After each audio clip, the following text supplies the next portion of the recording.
இந்த உலகத்தில் பணம், அதிகாரம், சட்டம் இவையெல்லாம் இருந்தா ஒரு தீவு சட்டத்துக்கே அப்பாற்பட்ட இடமா மாறிடுமா? இது எந்த கற்பனையும் இல்லை, ஹாலிவுட் பட கதையும் இல்லை, உண்மையிலே நடந்த உலகத்தை உலுக்கிய ஒரு தீவின் கதை இந்த வீடியோ முழுக்க இருக்கு. அதுதான் எப்ஸ்டீன் தீவு. இந்த வீடியோவை இறுதி வரை பாருங்க. அதுக்கு முன்னாடி இந்த வீடியோக்கு ஒரு லைக்கை போடுங்க. இப்போ வாங்க வீடியோக்குள்ள போகலாம். இது அமெரிக்கா வர்ஜின் தீவுகளில் இருக்கிற, அதாவது அங்கே பல தீவுகள் இருக்கு. அதில் ஒரு தீவு தான் லிட்டில் ஸ்டைன் ஜேம்ஸ் என்ற ஒரு தனியார் தீவு. இந்த தீவுக்கு சொந்தக்காரர் தான் ஜெஃப்ரி எப்ஸ்டீன். இவர் ஒரு முதலாளித்துவ உலகத்தின் ஒரு கோரமுகம், ஒரு கேவலமான பிணந்தினியும் கூட.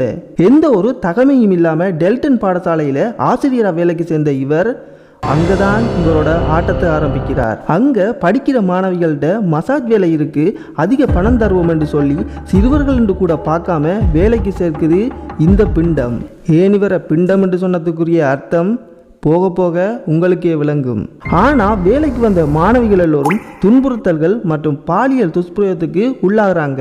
இதிலிருந்து ஒரு மாணவி இங்கே நடக்கிற எல்லாத்தையும் போய் வெளியில சொல்ல பாடசாலை நிர்வாகம் இவரை வேலையிலிருந்து துரத்துறாங்க.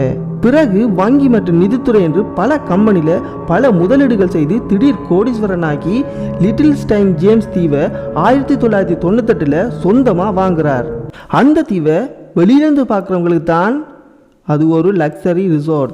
உல்லாச விடுதிகள் என்ன, பூங்காக்கள் என்ன, அரங்குகள் என்ன என்று பல தரப்பட்ட விதத்தில் சொகுசா இருந்தது அந்த தீவு. அது மட்டும் இல்லாமல் அங்கே நடக்கிற சகல விடயங்களையும் கண்காணிக்க கண்காணிப்பு கேமராக்கள் மூலமாக பாதுகாப்பை பலப்படுத்தி அங்கே யார் நெருங்க முடியாத அளவுக்கு பாதுகாப்பாக இருந்திருக்கு அந்த தீவு. ஆனால் உள்ளுக்குள்ள பல பெண்கள், சிறுமிகள் நரக வாழ்க்கையை அனுபவிச்சிருக்காங்க. 100க்கும் அதிகமானவர்கள் கொலை செய்யப்பட்டிருக்காங்க. விவரிக்க முடியாத அளவுக்கு கொடூர இழி செயல்கள் எல்லாம் அங்கே நடந்திருக்கு. அது மட்டும் இல்லாமல் நீங்கள்லாம் இவரா என்று கேட்குற அளவுக்கு உலகத்தின் செல்வாக்கு மிக்க நூற்றுக்கணக்கான அரசியல்வாதிகள், தொழிலதிபர்கள், செல்வந்தர்கள் என்று பல நட்சத்திரங்களும் அங்கே வந்திருக்காங்க. இவங்கெல்லாம் இந்த தீவுக்கு வந்திருக்காங்க என்றதுக்கான 1,80,000க்கும் அதிகமான புகைப்படங்களும் 2,000க்கும் அதிகமான வீடியோக்களும் ஆதாரமாக இருக்கு.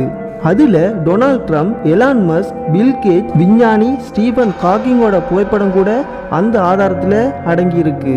ஸ்டீபன் ஹாக்கிங் ஏன் இங்கே வந்தார் என்ற கேள்வி அந்த நாட்களில் அதிகமாக மக்களால் கேட்கப்பட்டது. இருந்தும் அவங்க சொன்ன பதில் 2006ஆம் ஆண்டு நடந்த அறிவியல் மாநாடு தொடர்பாகத்தான் ஸ்டீபன் ஹாக்கிங் உள்ளிட்ட சில விஞ்ஞானிகள் கலந்து கொண்டாங்க. அந்த நேரம் எடுத்த குழு புகைப்படம் தான் அது. ஆனா அந்த நரகத்துக்கு இந்த உலகத்தின் எல்லா தலைவரும் போயிருக்காங்க. ஆனா அங்க இருந்ததெல்லாம் சிறுமிகள் என்று ஒருத்தருக்கு கூடவா தெரியல? இல்ல மனச்சாட்சியே இல்லாத காட்டேரிகள் வாழும் உலகத்திலேயா நாம வாழ்ந்து கொண்டிருக்கோம் என்ற கேள்வியெல்லாம் மனசுக்குள்ள ஓடிக்கிட்டு இருக்கு. இந்த ஆவணங்களை சம்பந்தப்பட்டவங்களுக்கு அங்க நடந்த கொடூரம் பற்றி தெரியாம இருக்க வாய்ப்பே இல்லை. ஆனா இதுல யாருமே வாய் திறக்கவில்லை என்றதுதான் ஆச்சரியம். ஆனால் இதில் யார் குற்றம் செய்தார், யார் குற்றம் செய்யவில்லை என்பதெல்லாம் இன்னும் மக்களுக்கு மர்மமாக தான் இருக்கு. ஆனாலும் சில ஆண்டுகளுக்கு பிறகு சிறுமிகள் கடத்தல், பாலியல் வியாபாரம், கொலைகள், சிறுவர் துஷ்பிரயோகம் என்று 100க்கும் மேற்பட்ட வழக்குகள் எப்ஸ்டீன் மேலே இருந்ததால் 2019ஆம் ஆண்டு கைது செய்து சிறையில் அடைக்காங்க. இருந்தும் 2019 எப்ஸ்டீன் சிறையில் இருந்த போதே திடீரென மரணமடைகிறார்.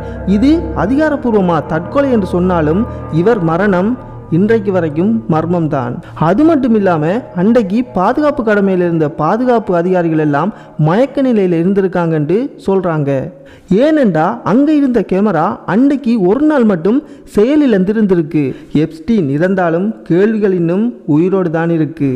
இது ஒரு மனிதண்ட கதை மட்டும் இல்லை.